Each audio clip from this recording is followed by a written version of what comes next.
ओम नमः शिवाय। प्रभु जी, आज की कथा है महाभारत श्रृंखला में वन पर्व एपिसोड संख्या 89। अभी तक आपने सुना नल का दमयंती को त्यागना। अब कथा आगे। आज की कथा है नल का रूप बदलना तथा भीमक के द्वारा नल दमयंती को ढूंढना। आइए अब कथा को प्रारंभ करते हैं। बृहस्पति जी कहते हैं कि युधिष्ठिर, जिस समय राजा नल दमयंती को सोती हुई छोड़कर आगे बढ़े, उस समय वन में दावाग्नि लग रही थी। उनके कानों में आवाज आई, राजा नल, शीघ्र मुझे बचाओ। नल ने देखा कि नागराज करकोटक कुंडली बांधकर पड़ा हुआ है। उसने हाथ जोड़कर नल से कहा, राजन, मैं करकोटक नामक सर्प हूं। मैंने तेजस्वी ऋषि नारद को धोखा दिया था। उन्होंने मुझे श्राप दे दिया कि जब तक राजा नल तुम्हें ना उठावे तब तक यहीं पड़ा रह। उनके उठाने पर ही तू सांप से छूटेगा। तुम सांप से मेरी रक्षा करो, मैं तुम्हें हित की बात बताऊंगा और तुम्हारा मित्र बन जाऊंगा। नल ने उसे उठाकर दावानल से बाहर ले आए। करकोटक ने कहा, राजन, कलयुग ने तुम्हें बहुत दुख दिया है। तुमने मेरी रक्षा की है। अब तुम्हें हिंसक पशु पक्षी, शत्रु और ब्रह्मवेताओं से भी कोई भय नहीं रहेगा। अब तुम पर किसी भी विष का प्रभाव नहीं होगा और युद्ध में तुम्हारी सर्वदा जीत होगी। अब तुम अपना नाम बाहुक रख लो और युद्ध कुशल राजा ऋतुपर्ण की नगरी अयोध्या में जाकर तुम उन्हें घोड़ों की विद्या बतलाना और वे तुम्हें जुए का रहस्य बतला देंगे तथा तुम्हारे मित्र भी बन जाएंगे। जुए का रहस्य जान लेने पर तुम्हारी पत्नी, पुत्री, पुत्र, राज एवं सब कुछ मिल जाएगा। राजा नल वहां से चलकर राजा ऋतुपर्ण की राजधानी अयोध्या में पहुंचे। उन्होंने वहां राज दरबार में निवेदन किया, मेरा नाम बाहुक है। घोड़ों की विद्या में मेरे जैसा निपुण इस समय पृथ्वी पर और कोई नहीं है। अर्थ संबंधी तथा अन्य गंभीर समस्याओं पर भी मैं अच्छी सम्मति देता हूं और रसोई बनाने में भी बहुत ही चतुर हूं एवं हस्त कौशल के सभी काम तथा और भी दूसरे कठिन कामों को मैं करने की चेष्टा करूंगा। आप मेरी आजीविका निश्चित करके मुझे रख लीजिए। ऋतुपर्ण ने कहा, बाहुक, मैं तुम्हें अश्वशाला का अध्यक्ष बनाता हूं।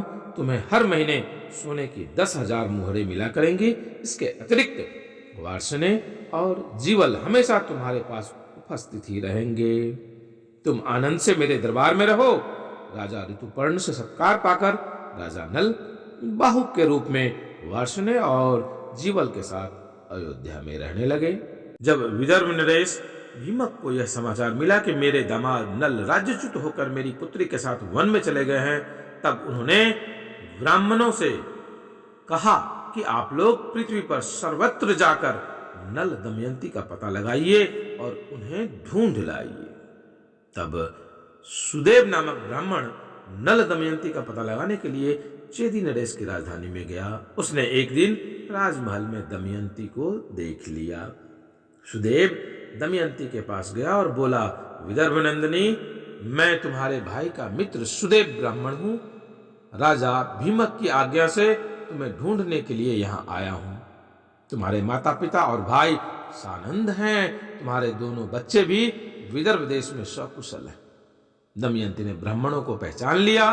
राजमाता तुरंत ही ब्राह्मण के पास जाकर पूछने लगी, महाराज, यह किसकी पत्नी है, किसकी पुत्री है, अपने घर वालों से कैसे बिछुड़ गई है। तब सुदेव ब्राह्मण ने नल दमयंती का पूरा चरित्र सुनाया। सुनंदा ने अपने हाथों से दमयंती का ललाट धो दिया, जिससे उसकी भौहों के बीच का लाल चिन्ह चंद्रमा के समान प्रकट हो गया। ललाट का वह तिल देखकर सुनंदा और राजमाता दोनों ही रो पड़ी। राजमाता ने कहा, दमयंती, मैंने इस तिल से तुम्हें पहचान लिया है कि तुम मेरी बहन की पुत्री हो। तुम्हारी माता मेरी सगी बहन है। हम दोनों दशार्ण देश के राजा सुदामा की पुत्री हैं। दमयंती बहुत प्रसन्न हुई। मौसी को प्रणाम करके कहा, मां, तुमने मेरी अभिलाषाएं पूर्ण की है तथा मेरी रक्षा भी की है, परंतु मैं बहुत दिनों से घूम रही हूं। मेरे छोटे छोटे 2 बच्चे पिताजी के घर हैं। वे अपने पिता के वियोग से दुखी रहते होंगे। न जाने उसकी क्या दशा होगी। आप यदि मेरा हित करना चाहती हैं तो मुझे विदर्भ देश में भेजकर मेरी इच्छा पूर्ण कीजिए। राजमाता बहुत प्रसन्न हुई। उन्होंने अपने पुत्र से कहकर पालकी मंगवाई, भोजन, वस्त्र और बहुत सी वस्तुएं देकर एक बड़ी सेना के संरक्षण में दमयंती को विदा कर दिया। दमयंती अपने भाई, बच्चे, माता पिता और सखियों से मिली। उसने देवता और ब्राह्मणों की पूजा की। इधर राजा भीमक को अपनी पुत्री के मिल जाने से बड़ी ही प्रसन्नता हुई। प्रभु जी, आज की कथा को यहीं विराम देते हैं। आगे की कथा पुनः आगे। आप शिवा यात्रा दर्शन को यूं ही अपना प्यार, लाइक, शेयर, सब्सक्राइब करके अवश्य दीजिएगा। आपसे शीघ्र मिलते हैं अगले वीडियो में। तब तक के लिए ओम नमः शिवाय।